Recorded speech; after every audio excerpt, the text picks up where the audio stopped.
Hello, and welcome to the Turchin Center for the Visual Arts virtual ARTtalk series. I'm Christy Chanowski, Director of Arts Education and Outreach at the Turchin Center. We're located on the campus of Appalachian State University in Boone, North Carolina. I'd like to acknowledge that the land we work on is land traditionally owned by the Cherokee people. I say this as a way to remember the story of our community and to stand alongside our Cherokee neighbors. We at the Turchin Center are committed to providing engaging and educational content to accompany our dynamic art exhibitions. While current health restrictions have changed a lot about how we present our work, it has not changed our mission to engage learners in and through art. We hope you find our virtual content inspiring. Thank you for taking the time to engage with our work and with other art supporters who, like you, are inspired and uplifted by the visual arts. Tonight we are joined by Brian Phillips, and Brian is the founding principal of the Interface Studio Architects, and he serves as creative director across the design and research efforts of the firm.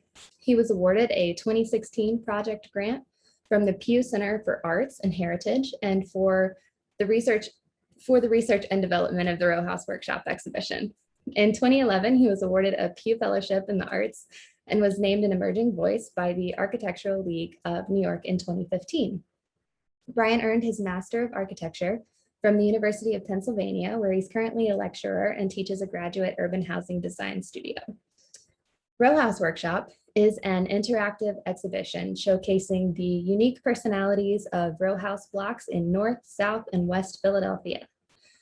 Dinner workshops held in 2019 invited local residents to share, discuss, and document the neighborhoods and histories of Philadelphia's urban fabric. The exhibition leads visitors through a series of rowhouse block installations, sharing collectively curated songs, recipes, images, and videos. The exhibition's arrival in Boone emphasizes the potential for Rowhouse Workshop to be a template for other cities, neighborhoods, and communities to reflect on their shared histories, experiences, and social connectedness. The 3 Philadelphia blocks are represented in the Turchin Center's Mayor Gallery through interactive installations derived from the original exhibition, which took place on the Cherry Street Pier. Residents of the Boone community are invited to explore these Philadelphia blocks and record their own observations and ideas about how the physical organizations of their communities might help to shape and connect their collective identities. So thank you so much for being here this evening, Brian, and I will go ahead and pass it over to you.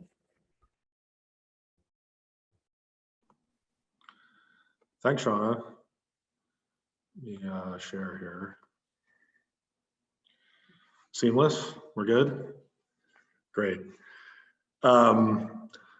Great, well, I just I had a nice chat with Christy and Shauna over the last few minutes, and just want to say to everybody, and I shared this in that chat, myself, my whole team and ISA are just really thrilled to have worked with Appalachian State University and the Turchin Center through this whole process. You guys have been amazing. And a sort of special shout out to Aaron and Craig, who showed up in Philadelphia with a truck and loaded this thing up for us and took it down there. And the video looks great. We have yet to see it in person, but it's really been just a terrific process, and just appreciate everyone's efforts and approach to getting our work down there. And it's also great to be talking what I would say is maybe in a non-traditional architecture setting for us. We have an architecture practice that builds a lot of buildings, and this sort of kind of grant making and exhibition side of the practice is something that's run in parallel really across the 15 years we've been doing our work. And we're very aware of how it feeds, kind of cross-fertilizes between the built worlds and the art and thinking world and conversation world, and that feedback loop is really important to our practice.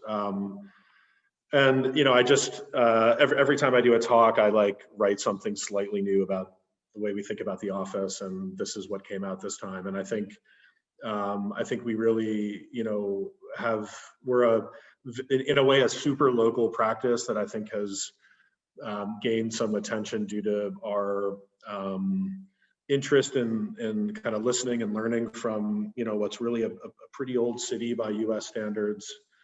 And has a long history of sort of urban development and kind of social and economic change, political change, and really using that as a kind of sort of scaffold on which to do work that hopefully sometimes serves as critique, serves as innovation, serves as making everyday things that maybe aren't set to be that good a little bit better, right? We're sort of operating in all of these different ways as we affect the built environment, but certainly buildings, urbanism and planning, exhibitions and teaching are all part of the sort of channels that we use. And you know, Philadelphia is just kind of a remarkable physical object at some level. This is an aerial shot of row house fabric. Most of the buildings in this image are, you know, 2 or 3 stories tall. You can see some larger buildings popping out of that fabric, but it is sort of a very dense, low-slung, highly organized series of blocks and streets and buildings. And I just want to talk a little bit about its history, and I do want to also acknowledge that as I talk about William Penn's plan for the city, which is on, you know, traditional, you know, native Lenape land. I don't want to delve too deeply into whatever that treaty looked like, but this was the original. This was really one of the first, I would say, utopian planned cities by Western standards, and I think, you know, there's probably some negative aspects to that, but I think the positive aspects to it is a sort of rational grid, or what I think we can see as a positive aspect. And I think one of the ideas of Rowhouse Workshop is to talk about the kind of, I don't know, the sort of balance in this kind of continuous fabric that serves many different people, for, you know, for different reasons. And I think what's sort of interesting in this plan that you see the grid, and you see, and this is a very small piece of just the central part of the city that we see today, but you can see the 4 squares, which are those little, there's actually 5 city halls in the middle. And then there's 4 squares, each of which are shown there with little cartoons of trees. But this idea of this sort of relationship between open space and the grid, I think, you know, Savannah has some of these qualities, I think, as well.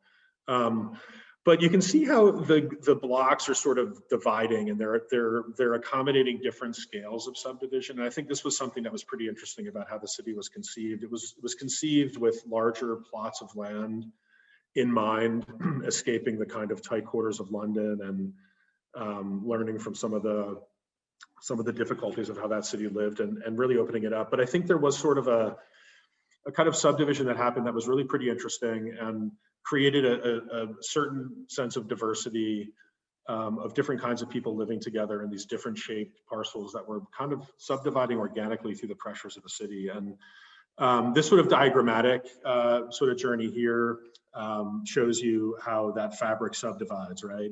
And what it ultimately results in are a whole lot of single lots that are 15, 16, 17, maybe 18 feet wide on the high end, and often 50 to 80 feet deep. And that's where the row house comes from, is they're in this fabric. And, you know, I think that Philadelphia is pretty unique in this way. I mean, for those of you that have been to Baltimore, I think maybe you've seen the kind of row house fabric there. It's sort of a sort of runs second to Philadelphia in just raw number, but it is remarkable how many people in Philadelphia live in a row house. There's something like 400,000 of them, with, if you do the math, in a city of 1.5 million, with small family structure to some degree having happened over the last century, but still there's a lot. It's in all likelihood you're living in a row house. And I think that there's some interesting side notes about the extent of home ownership and the range of affordability that happens in these houses, because they're sort of hemmed in by design. And I think it's an interesting kind of characteristic of the city. I just want to talk a little bit about some of our work in housing in Philadelphia and some of the things we've done. I think you'll find it interesting, and maybe as a segue into why the workshop was interesting to us. I'm just going to quickly go through these because I know time is going to be a fleeting, and something you may all learn about architects is we can tend to talk extensively. I don't know if that applies to artists as well, but I'm going to do my best to get through this so we can talk afterwards. But just real quickly, this 100K house project, which really was sort of at the beginning of our practice, where we were looking at the new starter home for Philadelphia, which was wildly green, deliberately small, and very simple and distilled, and really had us thinking about the kind of housing model of the row house, as it's not so much about the way it looks on the outside, it's really about what it does for people on the inside. This house had 2 doors, a front door and a bathroom door. It was very open. We really asked ourselves how little we had to do. This was kind of fun. We worked with an artist to silk screen on these panels as a kind of way of thinking about facade and cladding in a very affordable way. And one of the fun things about row houses is they have a lot of flexibility in how they can express themselves. This was actually the developer, so you can kind of get a sense of the youth that was involved in on all sides of this project, really thinking about it. And one day he woke up and called me and said, Brian, I don't want to do houses that my friends can't afford. I want to figure out how to do houses that really are whatever this new starter home will be in Philadelphia. And, really, these houses were $100,000 to build, which in 2007 was, affordable. You could probably not do that today, unfortunately, with how high construction costs are. But this idea of really trying to distill this model to something that really gave people some opportunities for sort of right-sized, green living. Fast forward, so very recently, this was another row house we completed that is actually on a very sort of oddly narrow site. It's 12 feet wide. And very vertical, so you can see this idea of like trying to get the requirements of kind of contemporary living into a tall, narrow space. Had us pushing the stair to the front, which may seem counterintuitive because it kind of blocks windows, but you can see the sort of veil-like guardrail that almost creates a super curtain out front, and this just gives you a sense of what it's like to be in those spaces and how the stair really becomes a kind of relief valve. We've also, one of the things we've thought about in our sort of recent work is the sort of traditional accoutrements of row house living. And the one thing I wanted to point out here, just as a point of reference, and you'll see this in the exhibition, is the stoop. And the stoop is this interface between the front door and the sidewalk. And a lot of people come to Philadelphia and kind of like lose their mind when they realize you walk in a door and there's a couch 2 feet from the sidewalk. There's just a lot of intimacy between the private zones and the public zones, which I think does create a key attribute to how streets and sidewalks become shared spaces among people. And this is just an example of, reimagining this idea of stoop in a contemporary way, where these are stacked units where we're getting more density, so the houses can be smaller and by extension a little more affordable, but also still thinking about a kind of public street side stoop environment that kind of serves that purpose. This is pure entertainment value. I just thought you guys would get a charge out of this. This is 11 feet wide and is a leftover site on the edge of Chinatown here in Philadelphia. And it's interesting that talking about how cities become subject to the politics and economics of the moment, this was during the era of demolishing neighborhoods to run highways through them. There were a series of leftover fragments that were very difficult to use on the edge of Chinatown. And we were able to create this 7-unit building in this largely almost unusable lot. That is quite narrow, but on the inside really lives, I think, at a scale that's very comfortable. And you just get a sense here of some of the imagery of that interior. And so you can see that kind of thinness, and you can see how the building sort of pops out over the street to capture some extra volume. So shifting, I just want to give you guys a sense of like what we do in our practice, and there's many other things we do, but that's sort of kind of the row house side. And I will just say that like throughout our history, we've come back to grant-driven thinking or exhibition invitations where we allow ourselves to kind of critique, catalog, investigate issues that come up in the practice a little bit more deeply. And this was sort of a fun one. This was done at the Art Alliance in Philadelphia, where we just sort of took all the floor plans of row houses we've been doing and put them in a matrix and kind of annotate them, and really created this sort of interactive exhibit that included this model that allowed people to play around with the innards of the house and understand, how many combinations of things you can create with a series of different sort of floor plates and stair types. This was a historic preservation investigation where we were asked to critique that process, and I'll just quickly say it resulted in a card deck.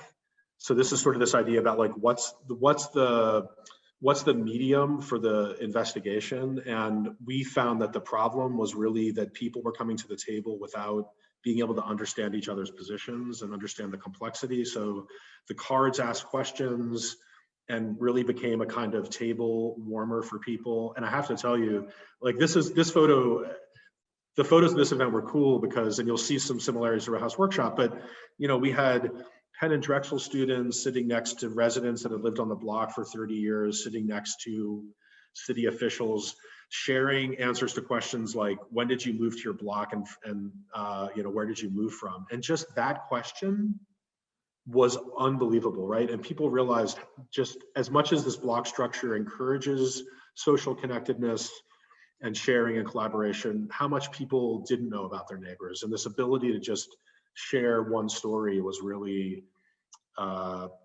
exciting. And lastly, before I hit the workshop that's in the gallery, I just wanted to share this because Cynthia Smith, who's one of the curators of the Cooper Hewitt, who invited us to New York to do their lab, is the reason why I think this exhibition wound up in Boone, because she introduced me to the Turchin Center, and that's where this started. So I thought it was worth pointing this out, and a thank you to Cynthia. But this also is in the same realm of like creating events for people to share and to speculate about design and to think about their built environment. And I won't go into this, but just wanted to sort of put it out there that this was sort of the link that kind of got us to Boone.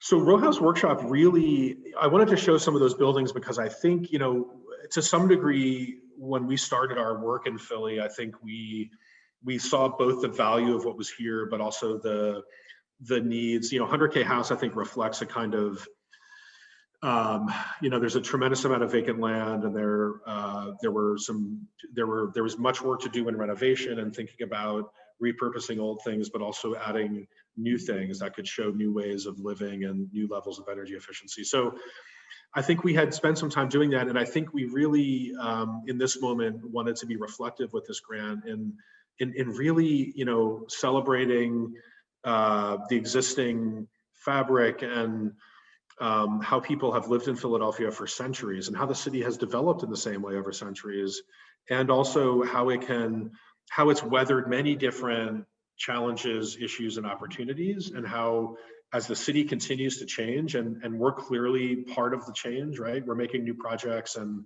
how important it is for these new projects to reflect and understand what's here and to preserve what's good about that. That's really how this grant was written, was thinking about that. And so, I think that some of the statements from the original sort of text was really looking to just understand and sort of represent to the design community, to the city, to the art community, to kind of citizens at large, just the value of this incredible resource, I think, that the city has sort of built in. And these were all blocks that developers and architects speculated about, right, throughout the last 200 years. And the thing that's really remarkable is the variety and, I think, exuberance around the street, the sidewalk, the porch and stoop in the house, and how many different kinds of configurations there were, and how every block is a little different, and everybody thinks their block is the best. Maybe not everybody, but a lot of people do. It's really remarkable. There's a lot of block pride. There's a lot of community building around this, and you can see how this intimacy between house and sidewalk and street, people just take the street over. They do it sometimes by literally putting objects in the street, but the stoop and the steps and the fronts of houses, you'll see chairs, and you'll see barbecues, and you'll see kids playing, and you'll see happy hours happening, and you'll see impromptu daycare being carried out. I'm sure there was a lot of remote school happening on stoops this year, and it really does become an extension of the house. And Philadelphia has a block party permit, which if 75% of your block agrees, you can shut down the block for a weekend afternoon. And in a typical summer, there's 7,000 such permits issued, where people are expressing their unique block personality in their brokering of how to use their street. And we're just really inspired by this kind of built-in sort of type culture that the city has and how it's arranged. So I think this really, to some degree, was us, raising awareness about the delicacy and sensitivity of the fabric, and if enough projects deviate from that fundamentally, right? Like sometimes you see projects where like there's not enough windows on the first floor, the whole front of the building is taken up by surface parking, or you realize like we all need to advocate for the good health of the fabric. So these are the 4 blocks that we partnered with. Only 3 made it to Boone. There was 1 in West Philadelphia, 1 in North Philadelphia, and 2 in South Philadelphia. So one of the 2 in South Philadelphia didn't make it for the sake of, I think, to some degree, the sort of showcasing the different areas of the city. But it was very interesting, and we can talk about this later, but it was kind of interesting to figure out,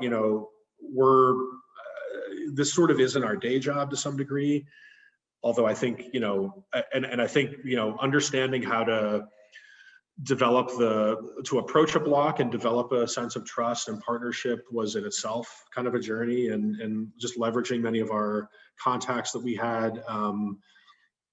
This is one of the, so essentially the way this worked is we had a dinner with each block.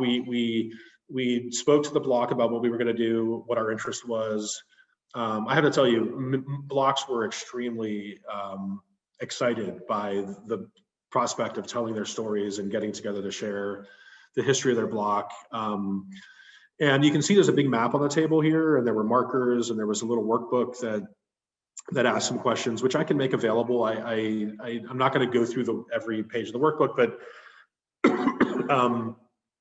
there was a kind of system or a sort of framework within which people kind of responded, because the dinners, a 2-hour dinner goes fast, and you want to respect people's time. So we wanted to make sure that there was enough of a structure to the event that we'd get kind of similar information, but also was open enough so that people could just chat. And I think there were it was fun to just watch these neighbors learn about each other through this lens, and I think leave these events with maybe some new friendships and some new alliances and conversations happening. And you'll see that we had a series of part of this was like, what could people go on record with that would sort of give capture a texture or sense of their block in sort of digestible ways. And when you see the way the exhibition was made, there's like a consistent presentation of each block. So the idea was that the information would be presented in the same way, but of course the information itself would be different. And that was part of it, that like Rowhouse blocks from the air or from the top or on a map look the same, but when you get on the ground and you hear people and see people and begin to understand what the history of the block is, they become very unique and saturated with character and information. So, when you go to the exhibition, you'll see that there's a playlist that you can get.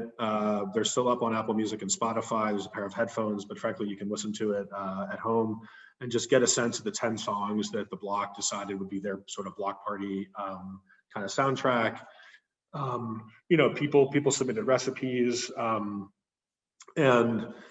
one of the more I think interesting sort of moments was people bringing an object to the dinner that they felt might be something they would time capsule if in 100 years the new residents of the block would learn something about who was there. And we set up a little video booth, and we had just some really amazing moments, which you can see in the exhibition, and it's also on the Instagram exhibition, of people just sharing and talking about what these objects meant. And sometimes the meaning of them was a little oblique. Sometimes it was very straightforward. And one of the things that was really remarkable, there were many, I think, really interesting stories, but this couple on the bottom left, those pictures they're holding up are of grandparents. And there's a neighborhood in Philly that's called Northern Liberties that has cycled through many generations of sort of immigrant communities. And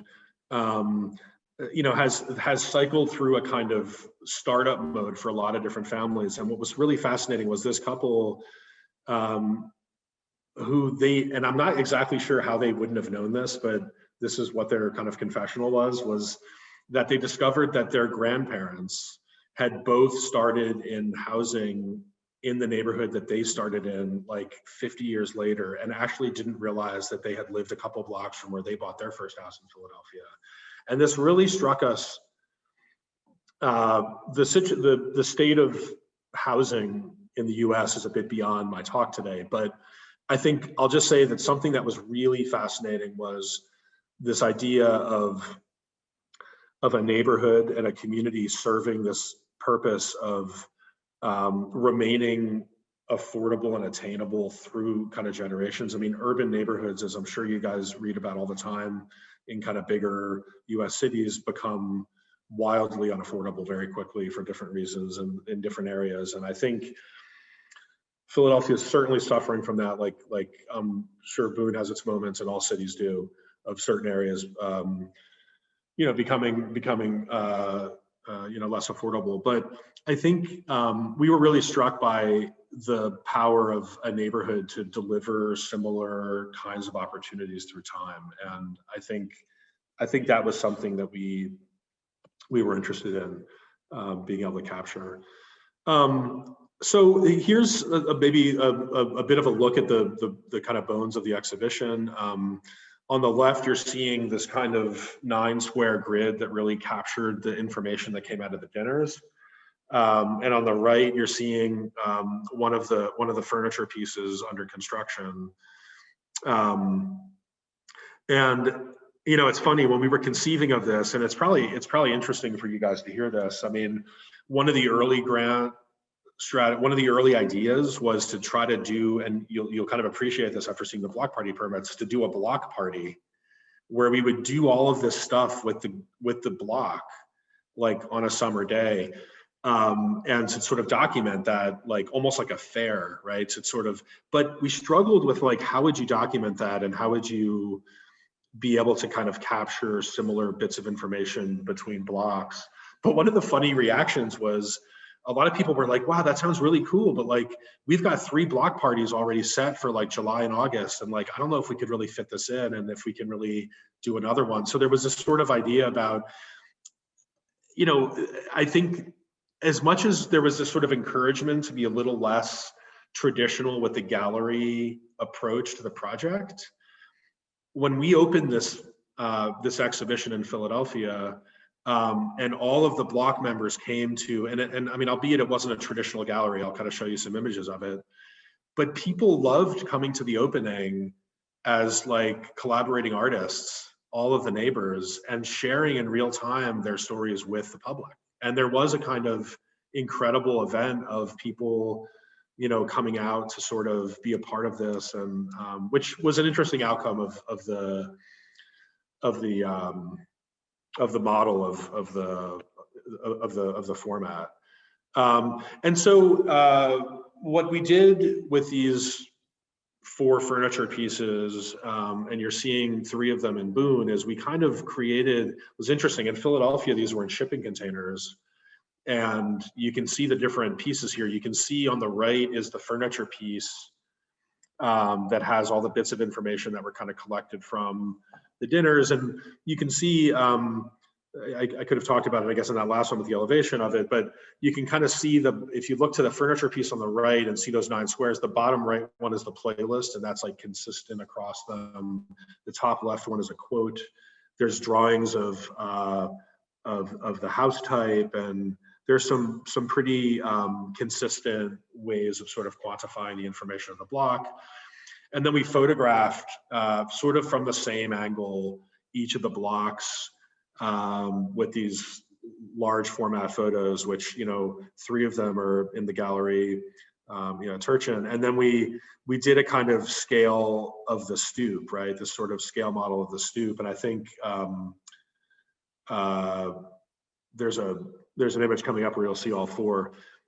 Actually, this is the right image for me to kind of share with you all the different pieces of information. You can see the sort of plate. You can see, I'll just go like top left to bottom right, the quote, street section that gives people a sense of the dimensions of the street, a cut through a typical house so you can see how people live in it, a 3D printed model at the right side of the top row that people can pick up a typical house and look at it. In the middle row, we had a diagram or a map that said something about the social history of the block, whether it was immigrant communities moving in and through, stories and sort of memories that kind of came out in the conversation. There's a video loop, which I believe is running in the Turchin Gallery that shows all the shares of objects. There's a photo. You can see a couple photos on the bottom, and then there's that playlist. And then the recipe box there is bottom right, where you can take home something that maybe the block would make at their block party. So there is this kind of interactive kind of sense of the exhibition. And then here's a look at the playlist. Marwan's Lebanese rice is, I think, somewhere available if you want to try out that recipe. But I think you get a sense of the kind of formatting of again, like taking in all this information and being able to kind of represent it as almost like a kind of furniture installation. Can't say enough about Tiny WPA. I mean, there's many people to thank along the way on this project, and but you guys should all check out their website. They are a really wonderful organization in Philadelphia that work around the country, and honestly, I'm certain they've been in North Carolina. I think they did some work in Charlotte. Really what they're doing is Alex is working with local teenagers to build fabrication, carpentry, and design skills. If you go to their website, you'll see they designed and built hundreds of homeschool desks for Philadelphia public school kids this year to help with accommodating the real challenges of remote school. And they were a wonderful fabrication partner here to build the furniture pieces, and then ultimately to do the install at the pier. Here are the four blocks sort of together, and you can kind of see, if you look carefully, you obviously see the differences in the photos, and you can see the differences in the stoops, the number of steps. You can see how that bottom right stoop is turned. There are stoops that come straight out of sort of front doors if the sidewalk's wide enough. And then there are stoops that actually turn, and so you can kind of get a sense of the different kind of spatial configuration of how the house meets the street. Just some imagery of the initial installation. We're really, it's exciting for us to see how the installation has sort of transformed between these two very different gallery spaces. And the original installation was actually in this sort of open air pier that's on the Philadelphia waterfront. That's a sort of kind of pop-up art space. And you can see, the four installations there to the right, and this initial, opening that we had where, a lot of the neighbors were able to be there and to kind of share in real time stories of their blocks. And then here it is in Turchin. And one of the things I wanted to share with you guys is, we were thrilled to travel this, and we thought a lot about what it means, and we're excited to get a workshop scheduled, in the Boone community this summer. And part of the idea of traveling this is to kind of, engage in similar sort of conversations and kind of documenting some of the local configurations of asking questions about what are the prevailing house and sort of domestic forms in that place. Are there structures? How do those houses engage with the public sphere? How do they attach to kind of public space and the kind of connective tissue between houses? And how do those structures support the kind of community life of the neighborhood? And so we're excited to figure out how we're going to do that in Boone. What we did do, which was sort of fun, is to sort of look at the two places kind of side by side, and the aerial photographs are really fun to look at. I think the kind of urban density of Philadelphia and the wonderful kind of topography and kind of green setting of Boone. And also at the bottom of this piece,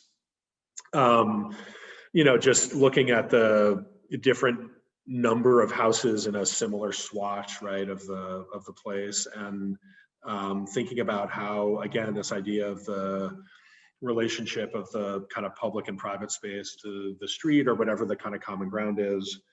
And I think we're extremely excited to think about how we're gonna engage with that conversation, and to bring out similarities as well as differences in how these places work. And we are actively imagining, hoping that maybe the exhibition will come back to Philadelphia, or maybe we'll find another home for it. That's maybe one of our goals, is to think about maybe another home for it before it comes back, to continue to kind of collect new records of this sort of relationship between home and block and community.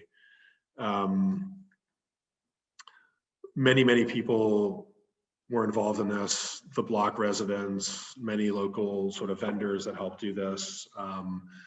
My partner Deb Katz, our studio director Alex Gaza, a whole list of people in our office that were a part of this, and many people that helped and helped to refine the idea and kind of get us to the point where we were able to collect these really wonderful conversations and open it in Philadelphia, and now send it to the Turchin to hopefully broadcast ideas, but also to collect new stories and information there.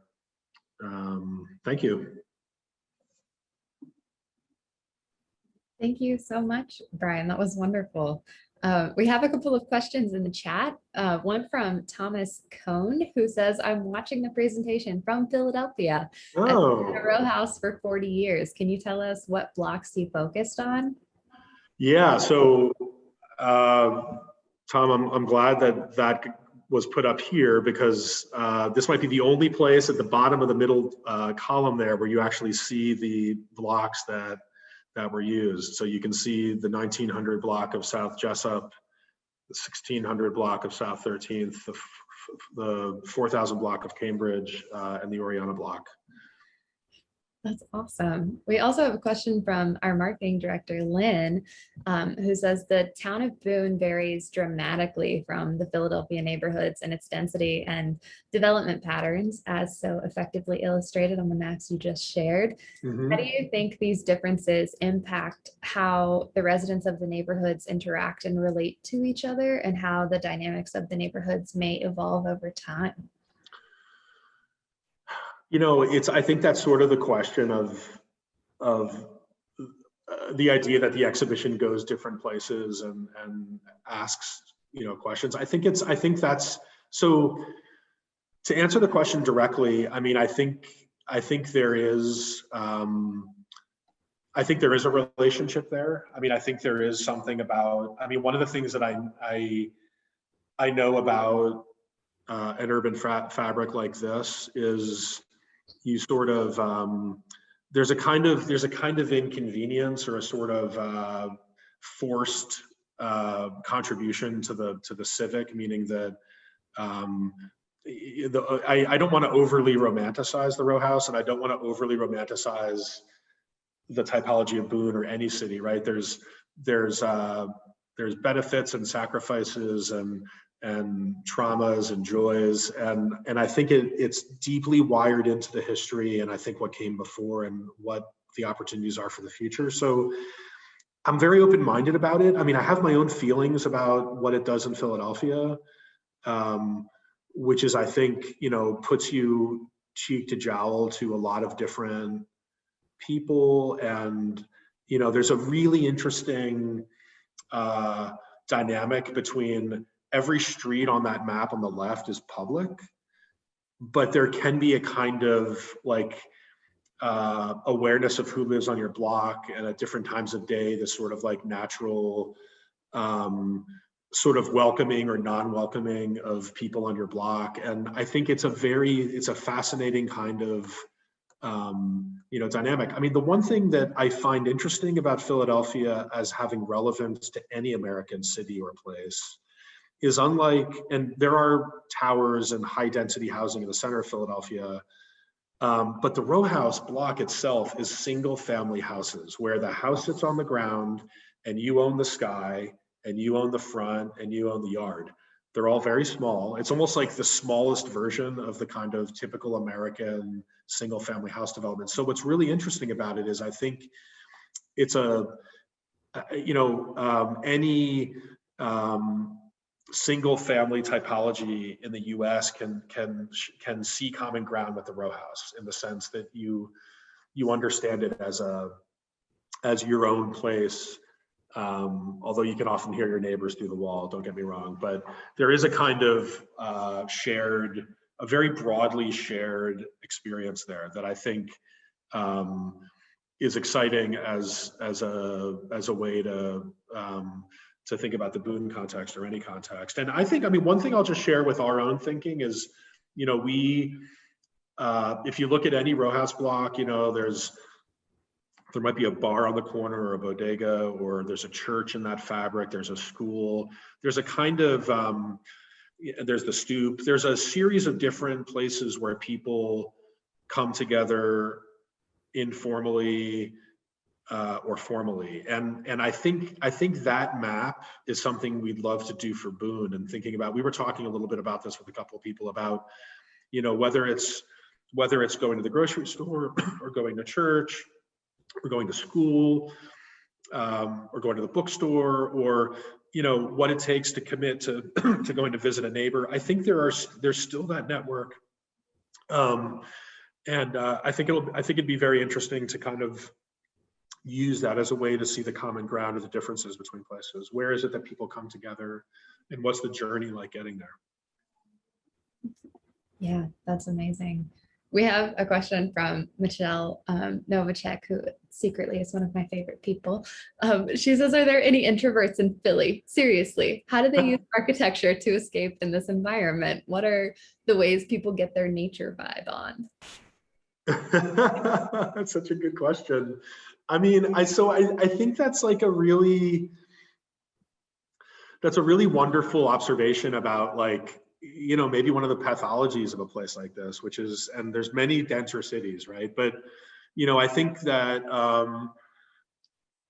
it can lack for green and parks in the way that I think some communities are used to. And I think there is a kind of, that is one of the things that you sort of give up. And there are, by the way, there are introverts, and I think that's one of the, it's such a funny kind of observation. I think there is a kind of, I think there's a lot of ways to express yourself through, maybe what this raises to some degree is this whole other conversation around, like, the front of a house and how, some people are very exuberant with, like, front windows almost become little galleries where, like, if you walk around South Philly around Valentine's Day, this is something people like to talk about. There's hearts everywhere, and there's, like, garland hearts in the front windows, and, like, there's this, like, holiday kind of front window thing that's really kind of fun.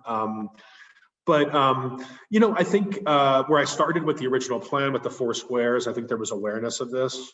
Ironically, the initial grid was seen as houses with yards. Like, this was the critique of the London grid, and due to the power structures and economic engines of kind of the US way of doing things, like, obviously the things got denser and housing became, but Philadelphia has Fairmount Park, which is one of the largest by land area urban parks in the country. And I think what it is it's sort of like a feast or famine kind of experience, where you're either, like, deep in row house fabric, and it's sort of quite a distance maybe to get to some real green space.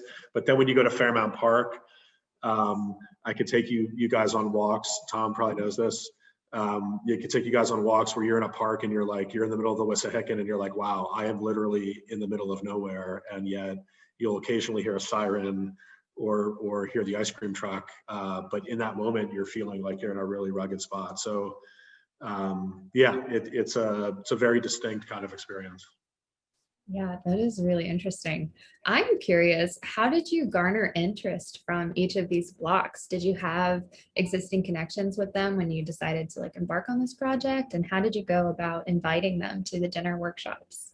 Yeah, yeah, it's a great question, and I think that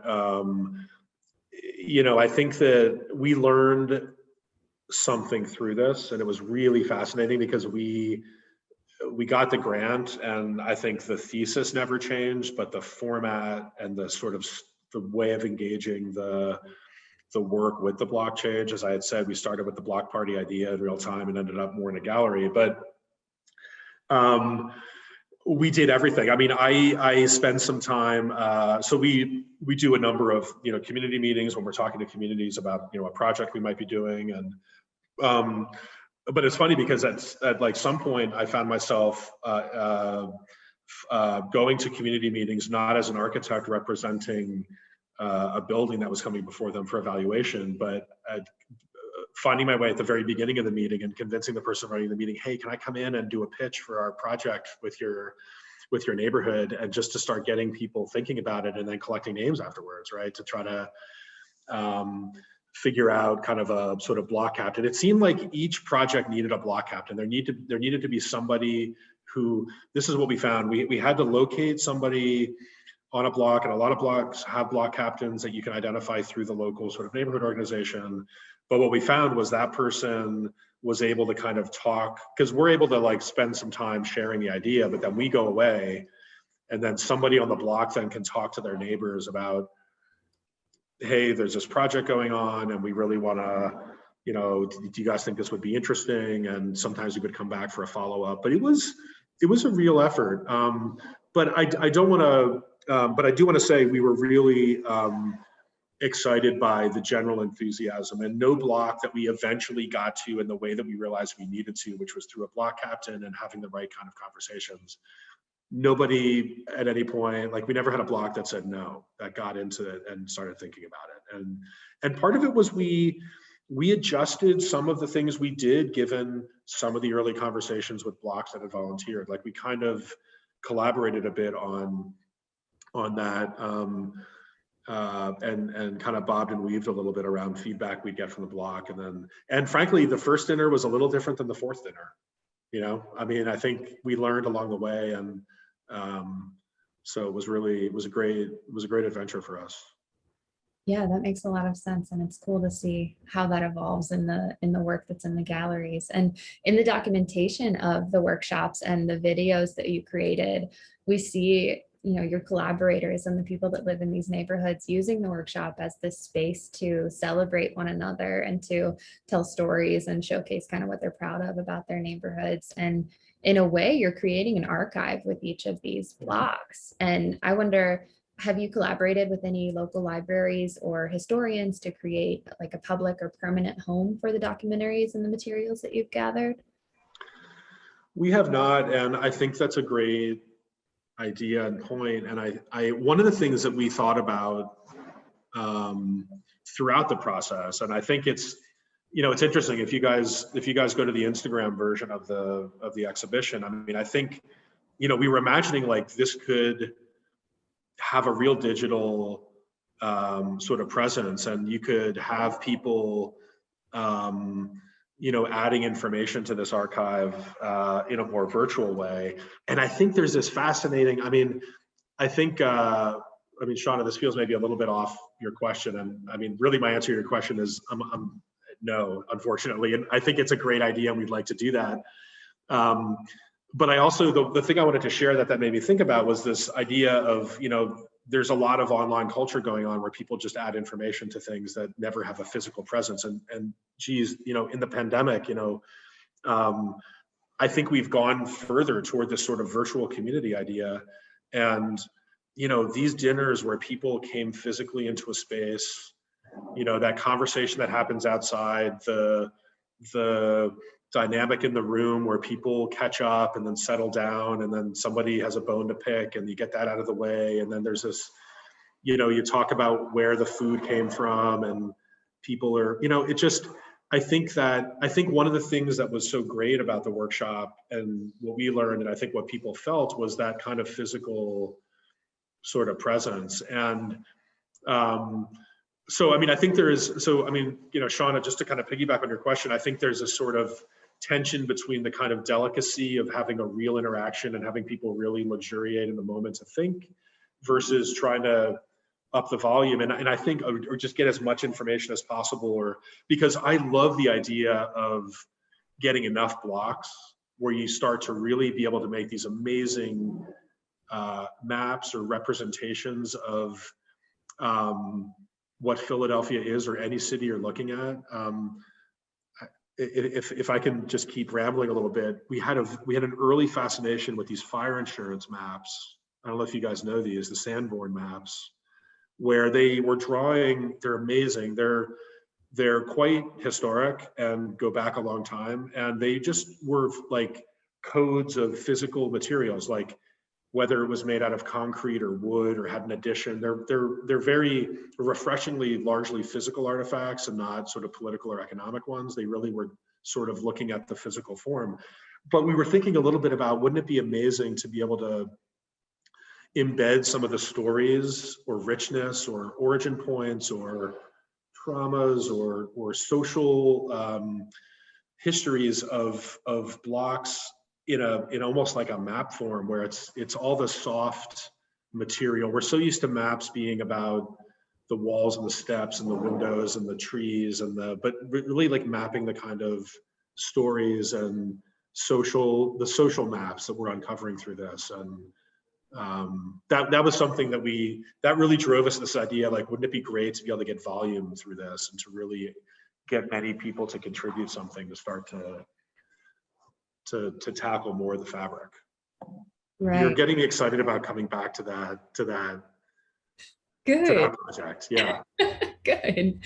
We have a comment from Marianne Redding, who was our curator who brought this show to the Churchill Center. Yeah. And she says it would be interesting to take this exhibition to more places across the country and create a publication or an online conversation that's open to all communities for images and dialogue, which I think is really exciting. I know we're running up on our hour here, but I guess my last question would be, what do you hope folks will take away from seeing this exhibition, and kind of how do you see and envision the work moving forward? Well, I mean, I think that you know, this is a bit of an unconscious exploration for us, meaning, you know, really trying to fill out our view of our own place and to make a kind of documentation project that really helps to kind of enrich this sort of history. And I think that one of the things that I just want to connect that a little bit, Shauna, to this comment earlier about how does the physical form impact the way people live. And you know, I think over the last year, or certainly 2 years, you know, I've been inspired to some degree by how Philadelphians live together in these crazy blocks, and the kind of, like, you know, democratization of life in them. And I don't want to underestimate the serious issues that Philadelphia suffers from around racism and poverty and all kinds of you know, exclusionary histories. But in this moment where we've seen such atomization between people and divisions between people, when I walk through Philly now and see this sort of, like, you know, awareness of each other, there's no other way to just put it, this sort of conversations that I see happen and just living amongst each other in such a tight-knit way. I think that's something that I feel passionate about, with the role of the architect and the artist and the maker of physical spaces, right? There's a lot of discussion around this right now about what kinds of physical configurations are we making that impact the way people live, their economic opportunities, their social connectedness. And I think I think that is a play. I think that's something we want to further explore, and I think this can be an instrument for that. And uncovering not the critique of what might be better or worse, or more effective or less effective, but really helping all places to become aware of those choices and configurations and what kinds of tools can be used to create this kind of civic connectedness, conversation spaces. And I think they're in front of us, and I think they're around us. I think that's something that really I feel inspired by right now, is that sometimes some things we're up against seem far away. And I think there are some things around us that we can seize, to make the most of. Yeah, absolutely. And I think this exhibition really brings that forward. So thank you so much. And just as a reminder to everyone joining us this evening, you can see the walkthrough video of the gallery anytime on our YouTube page, which is also pretty easily accessible through our website. And Christy is going to pop a link to the exhibition page in the chat for you as well, which will have additional images, videos, and resources about Rowhouse Workshop if you'd like to take a deeper dive after hearing more about it tonight. And our connections document on that page even has those recipes that Brian mentioned earlier. Right. So we'll also send along a recording of this talk to anyone who registered. So feel free to share that with folks that you think might be interested. And thank you again so much, Brian, for so graciously sharing your time and your work and your insights with us this evening. And thank you to everyone here for joining us and for sharing space with us on this digital platform. It is really nice to celebrate our exhibiting artists and connect around their work and continue to cultivate community in these new and exciting ways. So be sure to check out the Turchin Center's website for information about our limited public reopening plans beginning May 13th. You can also subscribe to our mailing list to get updates about that and any upcoming events that we have. And Christy will drop links to those web pages in the chat for you too. Thank you again, everyone, and have a wonderful rest of your night. Thanks, everyone.